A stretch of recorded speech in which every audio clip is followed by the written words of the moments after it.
गुरुदेव शरणम गुरुदेव नमामि। कोनों के आधार पर भूखंडों का फल। अगर कोई भूखंड वर्गाकार या आयताकार हो और अपने चारों कोनों से किसी भी कोण से घट जाए या बढ़ जाए तो उस भूखंड की स्थिति बदल जाती है। आगे हम अब ऐसे ही कुछ शुभ और अशुभ कोनों की वृद्धि करने वाले भूखंड का फलादेश बताने जा रहे हैं। अगर कोई भूखंड उत्तर पूर्व की ओर कोण की वृद्धि करें तो ऐसा भूखंड आवास करने योग्य श्रेष्ठ माना जाता है। इसमें रहने वाले शुरुआत से ही सुख समृद्धि की प्राप्ति करते हैं। अगर किसी भी भूखंड में पूर्व और उत्तर दिशा में कोण की वृद्धि हो तो ऐसा भूखंड भी बिना किसी परेशानी से रहने वालों के लिए शुभ फलदायक होता है। अगर किसी भूखंड के ईशान कोण में वृद्धि हो तो ऐसा भूखंड दुकान और आवास के लिए उत्तम और सुख समृद्धि बढ़ाने वाला होता है। अगर दक्षिण पूर्व की ओर भूखंड में कोण की वृद्धि हो तो उसमें निवासियों को राजभय, शत्रु भय और चोर भय भी होता है। उन्हें अति सुरक्षा को ध्यान में रखकर घर का निर्माण करना चाहिए।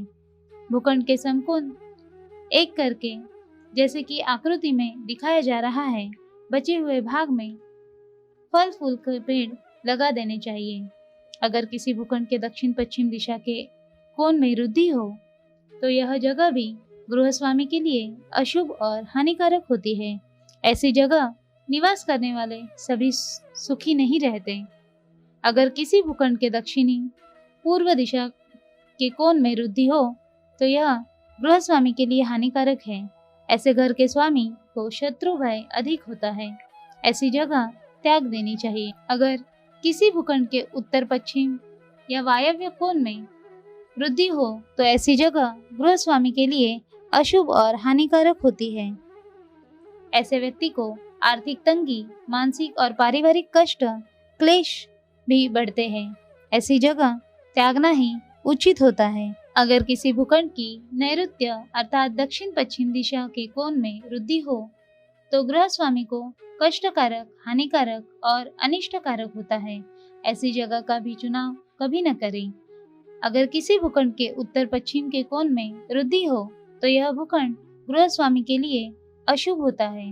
धनहानि, पारिवारिक क्लेश, शत्रु भय ऐसे कुछ शुभ लक्षण ऐसी जगह के होते हैं।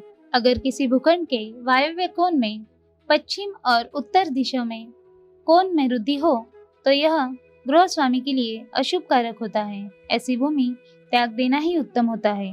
अगर किसी भूखंड के नैऋत्य कोण में पश्चिम तथा दक्षिण दोनों दिशाओं में कोण में वृद्धि हो तो यह गृहस्वामी के लिए हानिकारक होता है। उसके घर में धन संपदा की वृद्धि नहीं होती। अगर किसी भूखंड के आग्नेय कोण में पूर्व और दक्षिण दोनों दिशाओं में वृद्धि हो तो यह भूस्वामी के लिए अनिष्टकारक, अशुभ, परेशानी व क्लेश कलह से युक्त होता है। विभिन्न दिशाओं में मार्ग युक्त भूखंड का फल।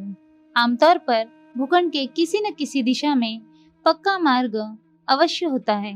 कुछ भूखंडों में दो तरफा या तीन ओर से भी मार्ग होता है। ऐसे भूमार्गीय भूखंडों के फल विचार हम आगे दे रहे हैं।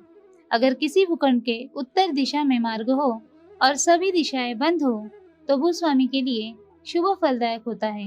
यह सुख संपत्तिदायक भूखंड होता है। अगर किसी भूखंड की पूर्व दिशा में ही मार्ग हो, सभी अन्य दिशाएं बंद हो तो भूस्वामी के लिए शुभ फलदायक होता है। ऐसी जगह सुख संपत्ति और संपन्नता प्रदान करती है। अगर किसी भूखंड की पश्चिम दिशा में ही मार्ग हो तथा अन्य दिशाएं बंद हो तो यह भूस्वामी के लिए शुभ, संपन्नता कारक और लाभदायक होती है। जिस भूखंड के दक्षिण दिशा में ही मार्ग हो और सभी अन्य दिशाएं में कोई मार्ग न हो तो यह गृहस्वामी के लिए शुभ फलकारक, सुख समृद्धि कारक और व्यक्ति को सफलतादायक होता है। दो तरफ मार्ग वाले भूखंड का प्रभाव। अगर किसी भूखंड के उत्तर व दक्षिण दिशा में मार्ग हो और पश्चिम व पूर्व दिशाएं बंद हो तो ऐसे भूखंड पर घर का निर्माण कर निवास करना अत्यंत शुभ, अशुभ और हानिकारक होता है। अगर किसी भूखंड के पश्चिमी व पूर्वी दिशा में मार्ग हो और उत्तर और दक्षिणी दिशाओं में मार्ग न हो तो इस भूखंड पर भवन निर्माण करके निवास करने वाला सुख दुख समान रूप में भोगता है और धन का आना जाना भी समान रूप में ही होता है। अगर किसी भूखंड में पूर्वी और दक्षिणी दिशा की तरफ मार्ग बने हो और बाकी दो दिशाएं बंद हो तो व्यक्ति के लिए अशुभ व हानिकारक होता है। धन की कमी, दुख तथा परेशानी लगी रहती है। अगर किसी भूखंड के उत्तरी व पश्चिमी दिशाओं में मार्ग बने हो, पूर्व और दक्षिण दिशा में मार्ग न हो तो गृहस्वामी को साधारण रूप से फलकारक होता है।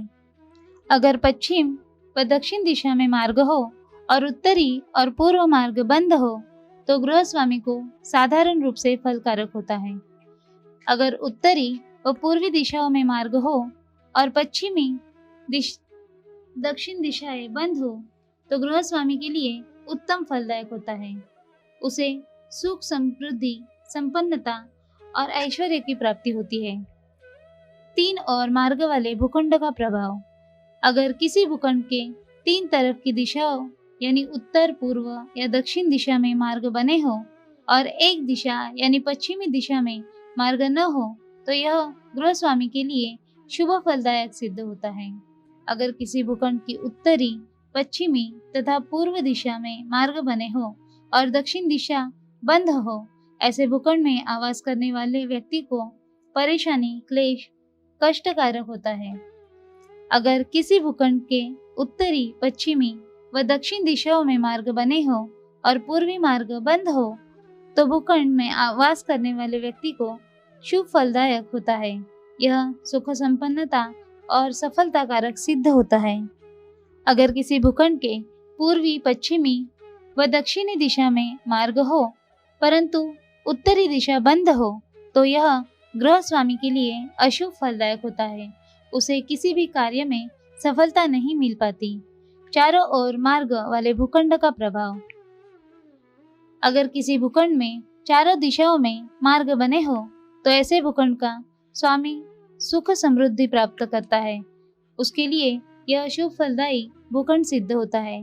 उसे आर्थिक तंगी और परेशानी नहीं सताती। वायु प्रदान भूखंड। जमीन या भूखंड की स्थिति और उसके आसपास का वातावरण एक महत्वपूर्ण तत्व है। फेंग शुई वास्तुकला के विशेषज्ञ मास्टर बन इन, जिन्होंने अमेरिका के राष्ट्रपति के कार्यालय में बदलाव सुझाव दिया, उनका विश्वास है कि वायु प्रवाह हमारे आसपास के वातावरण से होकर जाता है। वृक्ष, भवन, टावर, स्टैचू यानी कि मूर्ति, सड़क, बिजली के खंभे, नदी, तालाब, ऊंची इमारतें और पहाड़ आदि वायु के प्रवाह को प्रभावित करते हैं। उस इलाके के लोग उत्तम और पौष्टिक वातावरण की समृद्धशाली होते हैं। इमारत, सड़क की नजदीकी और कुएं का निर्माण या भवन विस्तार से भी कुछ वायु प्रभावित होती है। भूखंड की स्थिति हमारे जीवन चरित्र पर प्रभाव डालती है और ऐसे इलाके की समृद्धि के लिए अशुभकारी हो सकती है। यह हमारे जीवन में कभी न मिटने वाली छाप छोड़ जाती है। इसका मतलब अगर आप कोई नया व्यवसाय प्रारंभ कर रहे हैं तो ऐसे स्थल का चयन करें जहां व्यापार पहले से ही उन्नतिशील हो और आप वहां की उत्तम प्राणवायु से प्रभावित भी हो सकते हैं, ताकि आपका मन काम में लगे और आप संपूर्ण रूप से स्वस्थ रहें। मकान बनाने के लिए उस स्थान की मिट्टी, आसपास की घास, पत्तियों का रंग, पास पड़ोसियों की समृद्धि, उस स्थान के पशुओं का स्वास्थ्य और जमीन के आकार को ध्यान में रखते हुए ही निर्णय लेना चाहिए। जगह का चुनाव करते समय आगे दी गई बातों का भी ध्यान रखना आवश्यक है। घास और पौधे हरे भरे होने चाहिए। हरियाली अच्छी वायु की सूचक होती है। भूरे और पीले रंग का स्थल यह दर्शाता है कि वायु इस स्थान से बाहर बहती है। ऐसी जगह कार्य करना नहीं चाहिए जहाँ हरियाली और फूल पौधे की उत्पत्ति संभव न हो। हमारी ओर बहने वाली हवा को भी पड़ोसी प्रभावित करते हैं। अगर पड़ोसी समृद्धशाली और प्रतिष्ठित है तो यह अच्छे वायु का सूचक है। अगर पड़ोस में रहने वाला दरिद्री, रोगी, दुर्घटनाग्रस्त या अनेक समस्याओं से घिरा हो तो ऐसे स्थान का चुनाव कभी न करना चाहिए। हमारा ज्योतिष भी इस बात की इजाजत नहीं देता।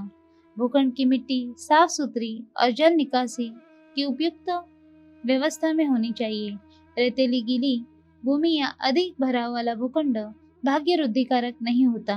भूखंड ऊंचा होना चाहिए, क्योंकि ऊंचे भूखंड पर निर्मित किए गए मकानों में लाभदायक वायु प्रवाहित होती है।